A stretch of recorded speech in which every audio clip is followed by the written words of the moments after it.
ಎಲ್ರಿಗೂ ನಮಸ್ಕಾರ ಕಣ್ರ. ಈ ಮೊದಲೆಲ್ಲ ಈ ನೆಂಟ್ರ ಮನೆ ನೆರ್ಮನೆ ಅಕ್ಕಪಕ್ಕ ಮನೆಗೆಲ್ಲ ಹೋದರೆ ಎಲ್ಲ ಕೇಳೋರು, ಈ ಕಾಫಿ ಕುಡಿತೀಯಾ ಚಹಾ ಕುಡಿತೀಯಾ ಅಂತೇಳಿ. ಈಗೆಲ್ಲ ಹೋದರೆ ಕೇಳೋದೊಂದೇ, ತಣ್ಣೀರಾ ಬಿಸಿನೀರಾ ನಿಂಗೆ ಅಂತ.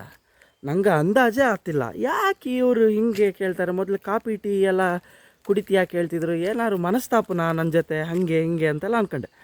ಮತ್ತು ಎಂತಕ್ಕ ನಿನ್ನೆ ಮನೆಗೆ ಸಕ್ಕರೆ ಬೇಕು ಅಂದಿದ್ರು ಕಣ್ರ. ಒಂದು 2 kg ಸಕ್ಕರೆ ತಗೊಂಡೆ ಮಾರ್ರೆ. ರೇಟಿ ಎಂಥದ್ರಾ, ಥೋ 140 150 2 kgಗೆ ಎಷ್ಟು 75 ರೂಪಾಯಿ ಏನೋ ಆಯ್ತು. ಆಮೇಲೆ ಅಂದಾಜು ಹಚ್ಕೊಂಡ್ರ, ಹಿಂಗೆ ವಿಷಯ. ಇದಕ್ಕೆ ಎಲ್ಲ ತಣ್ಣೀರು ಬೇಕಾ ಬಿಸಿನೀರು ಬೇಕಾ ಅಂತ ಕೇಳೋದು. ಈ ಥರ ರೇಟ್ ಆದರೆ ಹೆಂಗ್ರಾ, ಥೋ. ಇನ್ನು ಕಾಫಿ ಟೀಗೆ ಇದು ಕಾಫಿ ಹುಡಿ ಹಾಕೋದು, ಚಹಾ ಹುಡಿ ಹಾಕೋದು, ಸಕ್ಕರೆ ನೆನಪು ಮಾತ್ರ ಮನಸಲ್ಲೇ ಅಂದ್ಕೊಳೋದು, ಸಕ್ಕರೆ ಹಾಕೇನಿ 2 ಸ್ಪೂನು ಅಂತ. ಅಯ್ಯೋ ಭಾರಿ ರೇಟ್ ಕಣ್ರ. ಥೋ.